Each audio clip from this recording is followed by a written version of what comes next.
Thursday. Welcome to Joy News Today.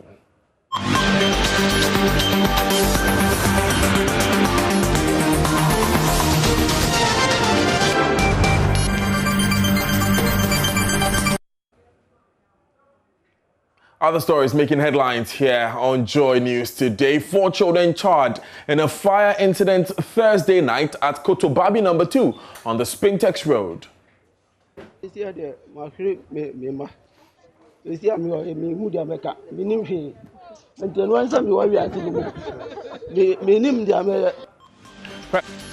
Addo Council of State for Wise Counsel as he swears in members of the National House of Chiefs. And running mates to the NDC's presidential candidate, Professor Nana Jane Opokwajimang, says the NDC will deal with corruption-related issues decisively if voted into power come December 7. In business, sale and demand for party paraphernalia picks up ahead of Monday's election. We will be at some market centers in Accra.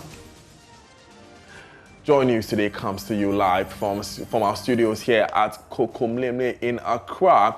We're beaming live on DSTV channel 421 and GoTV channel 144. Welcome.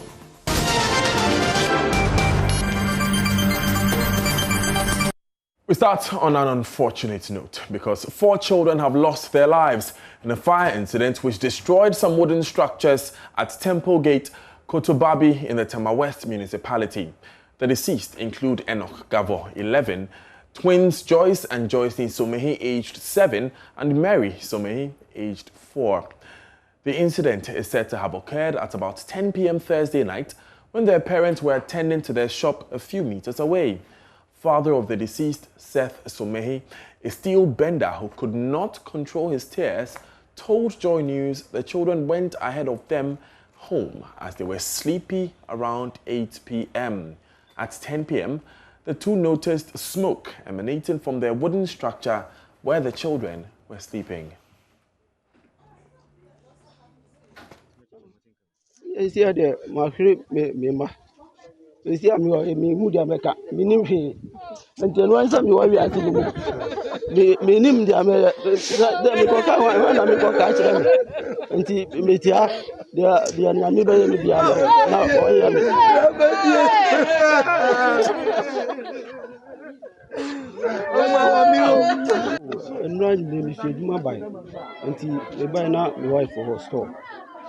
Now, we have a store here. And Uncle Ano, yes, about 8. Now, I say, on a new to Umboka.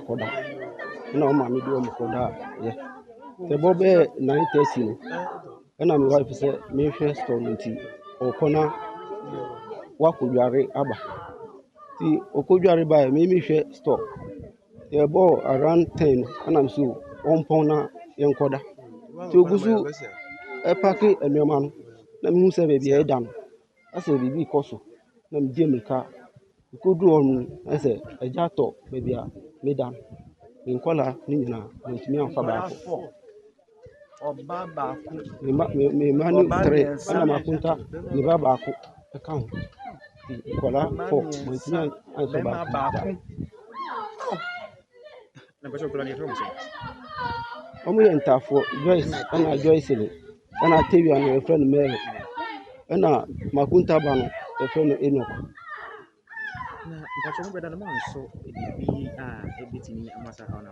Oh, light, and I fine, and I use and a TV, or then platform, and we use other behavior. But I say, we see better 10, around 10.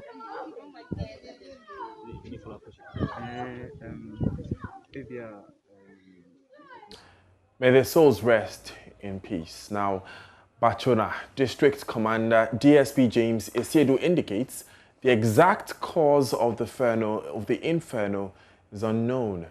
It took the intervention of the military for fire personnel to bring the situation under control. In the night yesterday, around 10:30 p.m., we had a distress call from our control room that the place was on fire. And so please quickly mobilize and rush to the place. fire service team from Casapreco also came around, and they couldn't fight the fire, and so military from 37 also joined. And they fought the fire up to around 12 a.m. in the night before the situation became normal. A lot of kiosks were burnt.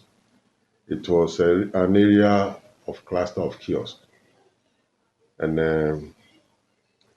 the area is so clumsy that it wasn't easy to detect the outbreak of the fire from the initial stage. So by the time somebody detected that there was fire burning, I think the situation had already aggravated to a point that 4 children who were lying in the kiosk got burnt. Let's go to our correspondent, Kwame Yanka, who joins us via telephone. Kwame, tell us more about this story. Hello. Right, Kwame, if you can hear me, what is the update on the story?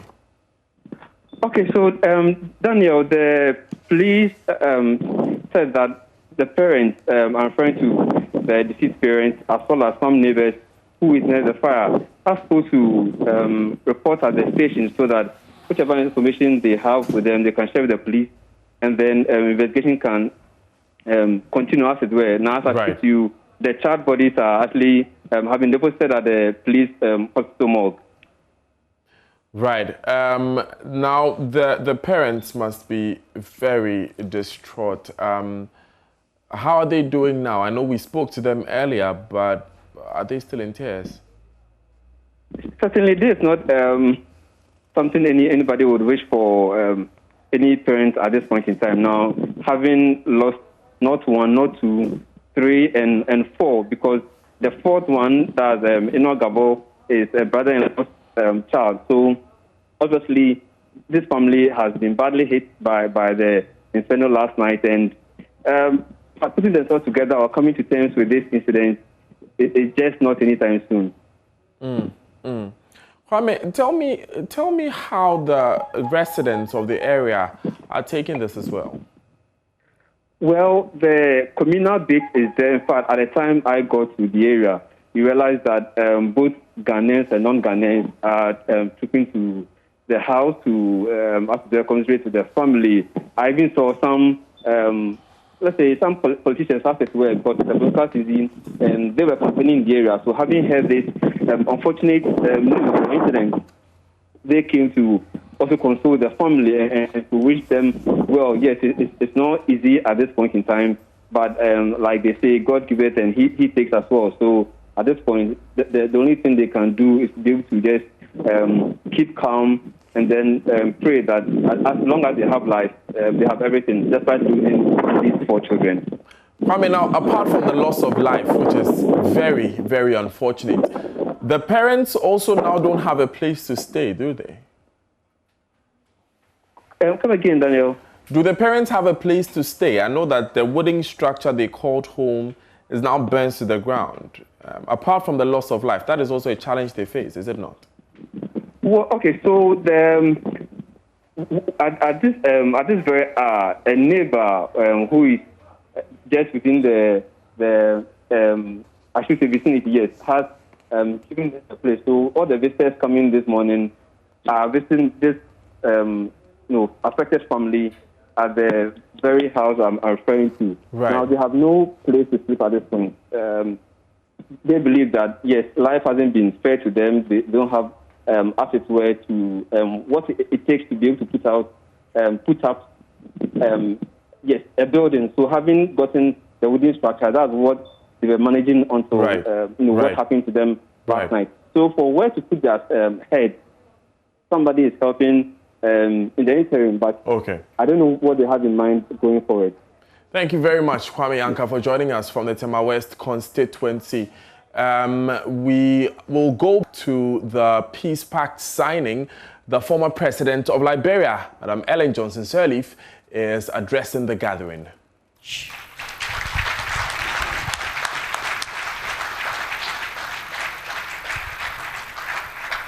Thank you very much, Madam President. We'll hear what she shared with the gathering in later bulletins, but you're still live here on Joy News today. President Akufo-Addo is counting on the Council of State for wise counsel on matters of the state. Swearing in the newly elected president of the National House of Chiefs, the president said he has every intention to exploit the constitutional provisions which enjoined him to refer bills passed or being considered by Parliament for their input. I have followed religiously, even though I have. Every chief or leader has a group of elders to advise him or her. The framers of our Constitution found it necessary to establish a Council of State to give impartial and objective advice to the President. It is important, therefore, that regardless of your background, you will carry out your duties dispassionately.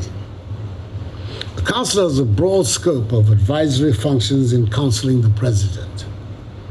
It plays an important advisory role in the appointment of high officials of the state, like the Chief Justice of the Republic, the Governor of the Bank of Ghana, the heads of the nation's security services, officials of the President's office, and other critical officers of the state.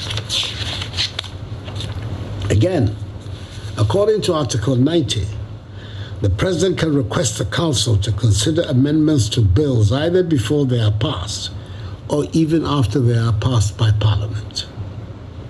Further, Article 91, Clause 3 of the Constitution gives the Council what appears to be an unfettered remit to advise other bodies like Parliament or any other authority. In my view, this is not meant to be a busybody charter, but on matters of significant national importance, the Council can let his views be known. As a distinguished traditional ruler, you have the quality of experience that can enhance the work of the Council. You're joining a Council that has proven so far to be very effective and excellent in its deliberations and output. It is my hope and expectation that you will also make sound contribution to the proceedings of the Council and thereby add value to its product and help enrich my presidency for the benefit of the Ghanaian people. Very shortly, but let's take you back to the Peace Pact signing. Dr. Mohammed Ibn Chambers is addressing the gathering. Governance as technical advisor for making this happen. The contributions of the flag bearers of the two main political parties, His Excellencies Nana Addo Dankwa Akufo-Addo and John Dramani Mahama, to peace, stability, and the development of Ghana cannot be overemphasized. By once again accepting to participate in this signing event, you have reaffirmed your status as true statesmen and demonstrated your belief in the ideals of democracy, the rule of law, by exemplifying your commitment to preserve Ghana's privileged record as a beacon of peace and democracy on the African continent. This event sends a clear message to party supporters, other political actors, and the nation at large to desist from any conduct that may undermine the peaceful conduct of the December 7 elections and jeopardize the peace and stability for which Ghana is well known. I therefore entreat all stakeholders to seize the momentum generated by this event and take the messages of peace right down to our local communities before, during, and after the elections. Peaceful elections in Ghana have profound implications for the peace and stability of the sub-region, which is currently grappling with daunting security challenges such as terrorist menace in the Sahel. The Ghanaian example of 7 successful elections since 1992 has been a point of reference and inspiration to other countries in Africa. It is our fervent hope that the 8th will be no different, underpinned by its strong national institutions. I share the optimism that Ghana will once again rise to the occasion to deliver peaceful, credible elections despite the additional challenge of the COVID-19 pandemic. The United Nations continue to closely collaborate with the ECOWAS, the African Union, the European Union, the Commonwealth, the NDI, and other bilateral and multilateral partners to support efforts aimed at addressing challenges and building trust and confidence in the electoral process. Today's ceremony has set the tone, and I'm hopeful that all the political actors, the Electoral Commission, defense and security agencies, the media, civil society, and voters will once again collaborate effectively to deliver peaceful and transparent elections which the world has come to expect of Ghana. May Ghana, the Black Star, shine and win again on 7 December 2020. Long live Ghana, long live Africa, and I thank you. Special representative of the UN Secretary General in West Africa and the Sahel, Dr. Mohamed Ibn Chambers, speaking there at the signing of the Peace Pact currently ongoing at the Movenpick Ambassador Hotel here in Accra. In attendance, as we know, President Akufo-Addo and his predecessor and opponent in the upcoming election, John Dramani Mahama. Now, running mate to the NDC's presidential candidate, Professor Nana Jane Opoku-Agyeman, has assured that the NDC will deal with corruption-related issues decisively if it wins the 2020 elections. Addressing a town hall at Cape Coast, Professor Opoku-Agyeman argued that unlike its opponents, the governing NPP, the NDC government has shown more commitment towards fighting corruption in the past, including holding members of its own government accountable. She's thus urging all party faithful to show up in their numbers on December 7 and vote for the NDC to return to power to protect critical national assets. And less independent. We intend to be more self-reliant than relying on others.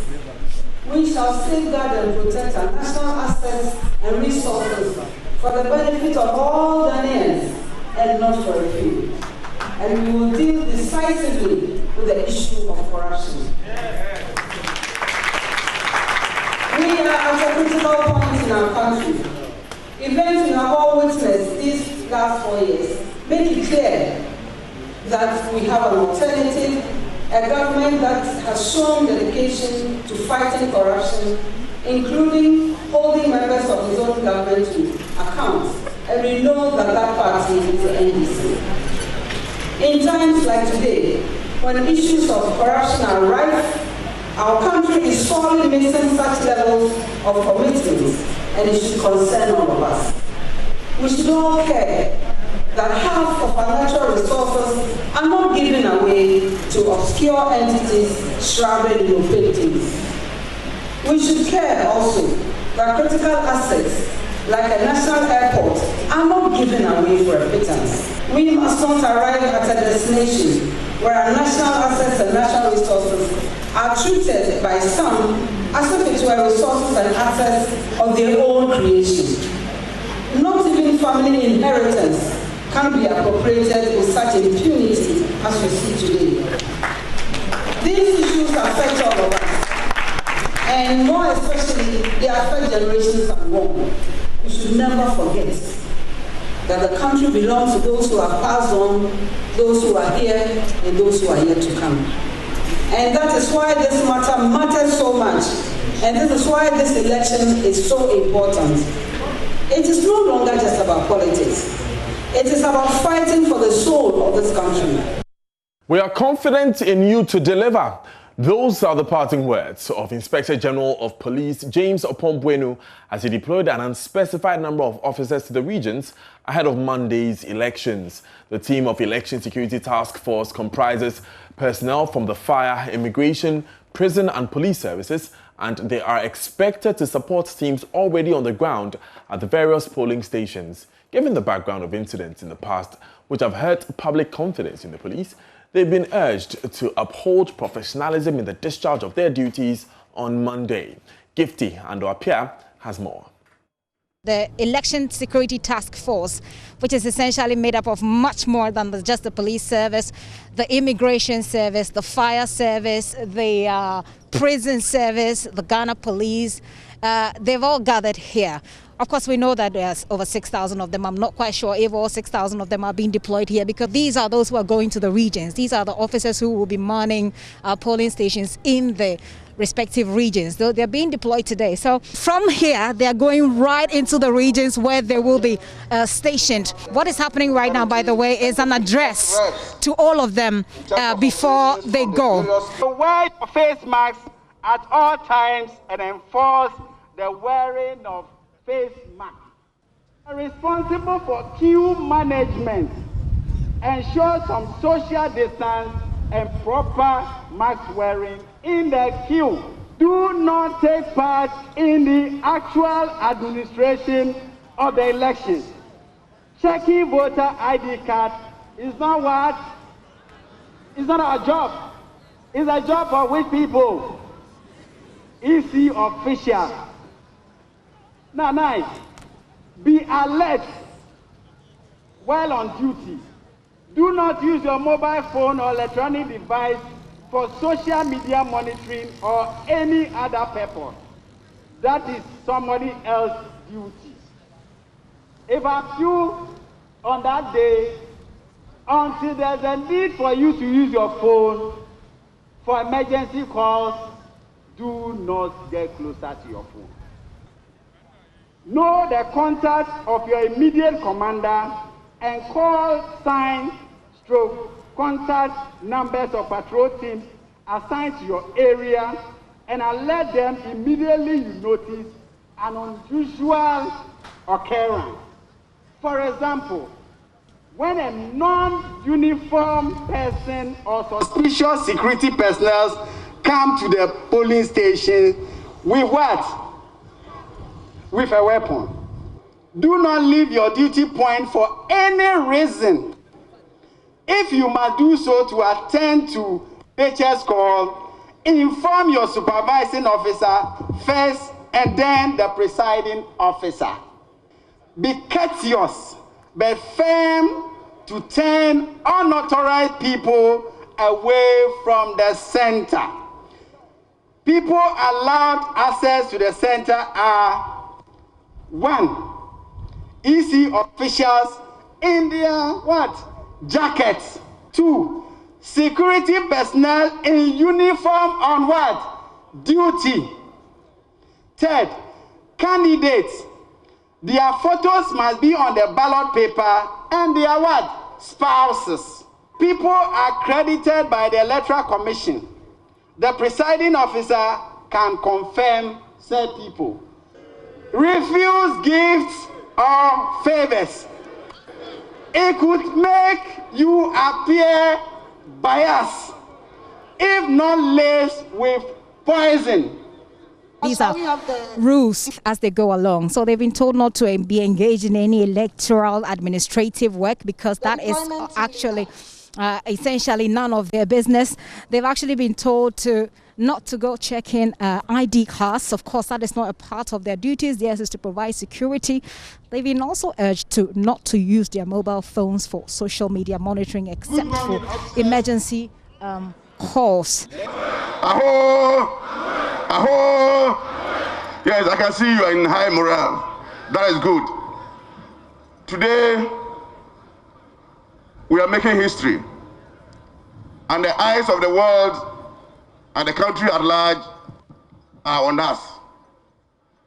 Between now, the 7th, and after the elections, we have dedicated ourselves to protect Ghanaians and residents of Ghana, and more importantly, to protect the ballot.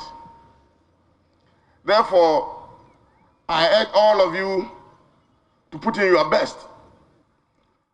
All of us must be professional. We must put on the prescribed uniforms only. We must wear our armbands and make sure that we report for duty at the appropriate time. This is Joy News Today with me, Daniel Daze. Coming up in business, sale and demand for party paraphernalia picks up ahead of Monday's polls. We'll be at some market centers in Accra. Daryl Kwa will take us to those market centers right after this. Good afternoon, everyone. Welcome to Business. My name is Daryl Kwa. Sale and demand for party paraphernalia are slowly picking up ahead of Monday's presidential and parliamentary elections. Joy Business visited some market centers in Accra to gauge the enthusiasm ahead of the polls. Here's a report filed by Emma Davis and Mildred Dodu. Speaking to some vendors, they pointed out that sales is not encouraging as expected due to the impact of the coronavirus pandemic on the economy and its rippling effects. Others, however, say sales are booming.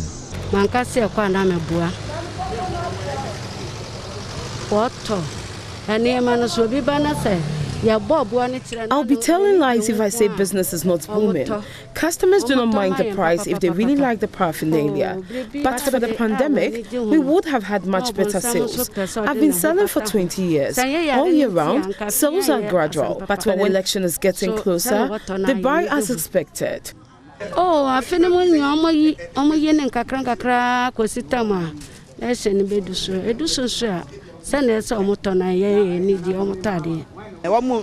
Sales are better this year. Everyone is looking forward to JDM's comeback, so they are buying. Sales are better than last 4 years. For the love of the party, even when we are in opposition, they buy them well.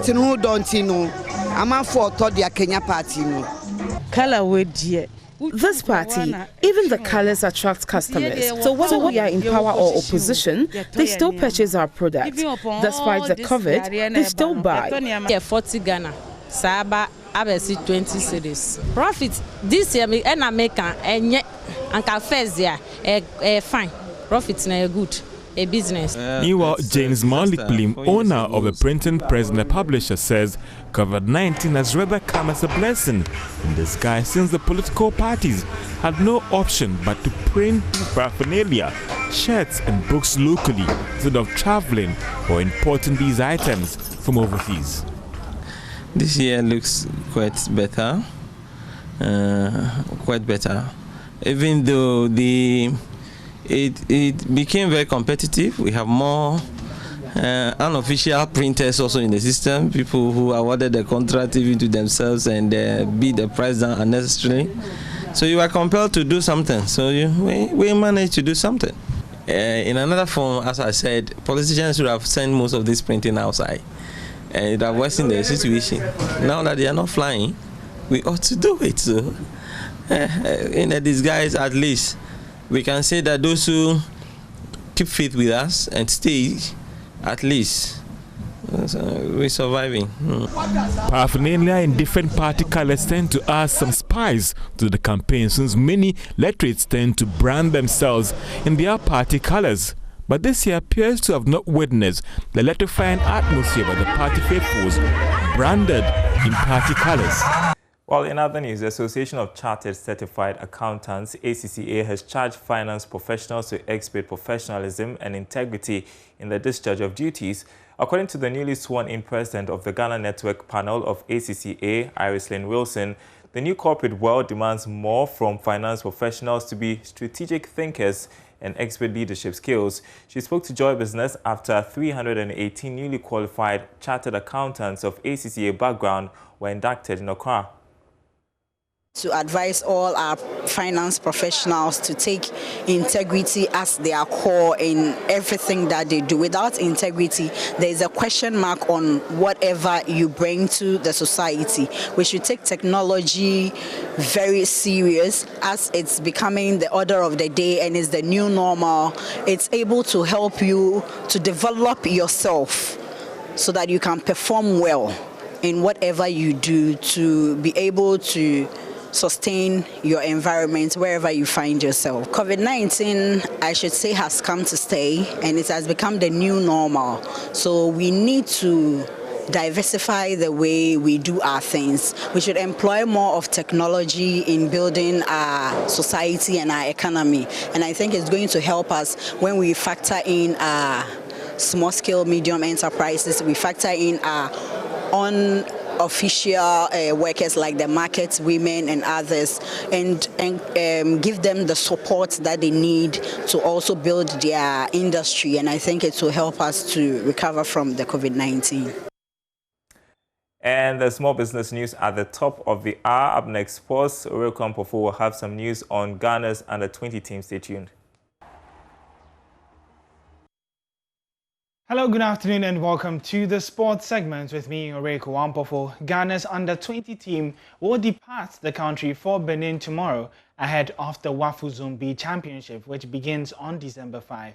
Now, the Black Satellites have been paired with Ivory Coast and Nigeria in their group, with the top two teams advancing to the semi-final stage. The best finishers in the competition will then make it to the 2021 Africa Under-20 Cup of Nations, and Ghana Football Association president led a delegation to visit the team at their camping base and gave them some words of encouragement ahead of their tournament.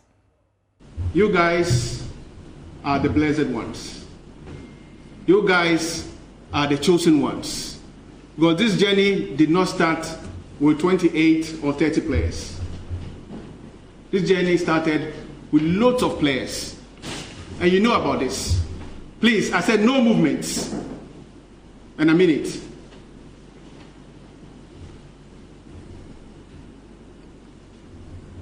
This journey started with some colleagues of yours who are not here today. But through your hard work, through the blessings of the Almighty God, you are here. And beyond today, you have a unique opportunity to make yourself proud, to make your families proud, and to make Ghana proud.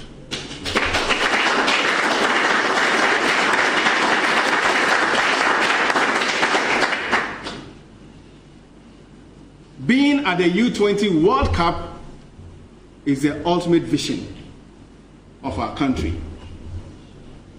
And who has the responsibility to take Ghana there?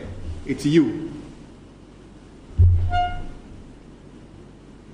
Ghana wants to be at the U20 World Cup and to be competitive. But before that, we need to conquer Wafu, and we need to conquer Africa. Again, it's not me, it's you. You have the responsibility to make us proud.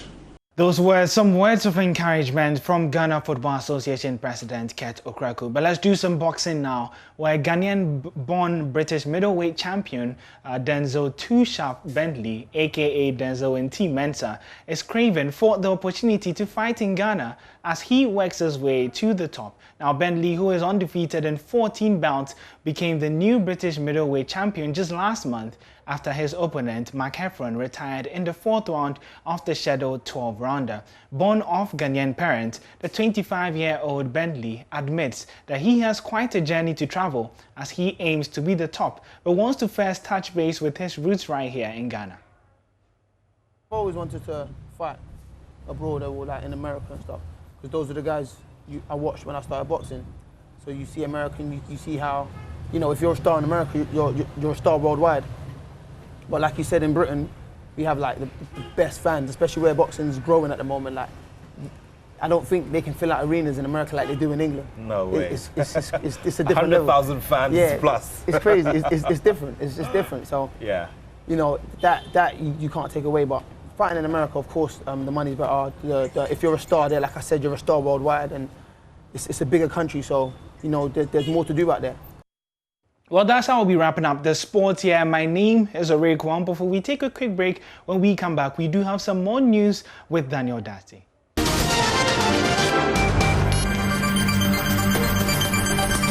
You're live on Joy News today. Now, Reverend Mary Gansa says it is a great privilege as a country to be given the opportunity to elect a leader. Speaking in an interview with Fifi Folsom on Joy Time in his presence earlier today, she said as citizens, Ghanaians should emulate Christ in all we do to ensure a peaceful poll on December 7. Fifi, it's a great privilege because other countries they don't have this opportunity. But we are blessed that every 4 years we are given the opportunity to choose who we want. For me, it's a great privilege. It's not war. One thing that baffled me, Jesus said, "My peace I give to you, not as the world gives." He also said in Matthew 5:9 that blessed are the peacemakers, and we should put these two together. We don't receive the peace for nothing, and we cannot also receive the peace and ignore. One thing that baffled me was that, you know, Peter, when Jesus Christ was going to be arrested, you know that all this while Peter had a sword on him. Peter had a sword on him. Whilst the Savior was preaching peace, peace, peace, Peter had a sword. And when he saw that Jesus Christ could not defend himself, he thought to do it his way. You know, he took the sword. But look at what Jesus did. He took the ear back and fixed it. He said, "Blessed are the peacemakers, for they shall be called the sons of God." This election, be a peacemaker. God is depending on you. We have received so much. He said, "I give you my peace." I give you my peace. We have received it. We should go and exercise it. If we go and there's trouble, there's quarrel, misunderstanding between two, make the attempt. Don't conclude that if I should go there, I will not be listened to. Just go there. Make the attempt to separate, to calm them down. Get your fire extinguisher, your spiritual fire extinguisher, which is the word of God, and let them tone down. And there will be peace. This is not war. Go and express it. If you put your case out there and I agree, I will vote for you. It's not war. You can't compel me. But I'll listen to the two sides or the manifesto, that which favors me. I'll put my thoughts up for the best. It's not war. Ghana has been and it will be forever. Yeah. We cannot be shattered. We cannot carry our things to the next country. No, it cannot be, because we want to please the gods of the land. It cannot be. Jesus Christ's blood, which was shed for us, is enough. It's enough. Peace. The blood of Jesus is crying peace. It's crying peace. And I speak peace to the political parties, and I speak peace to the young men. Sometimes you want to adventure, you want to try some other avenues. Sometimes you want to say, but what am I living for? You are given a little money. Well, that money can't even can't support you even a day or a month. You know, it can't. So think about your future, that God has an alternate plan for you. The one who says he has a plan for you will live today. Tomorrow is no more. Tomorrow is no more. So you must think about yourself and what God has in store for you, because people know you are smart. Let God use you. Come on. Your smartness. Don't let human being use you for their own. Encouraging and insightful words there from Reverend Mary Gansa. And of course, we here at Joy, your election headquarters, stand for peace. We support a peaceful poll in the December 7 election. It's just on Monday. My name is Daniel Dazi. Many thanks for joining us. This has been Joy News Today. Next week, your election headquarters would be live from 275 constituencies, bringing you the latest up-to-the-minute coverage on every happening as far as the elections are concerned. Join us then and after the elections. Joy News Today will be back. Stay with us.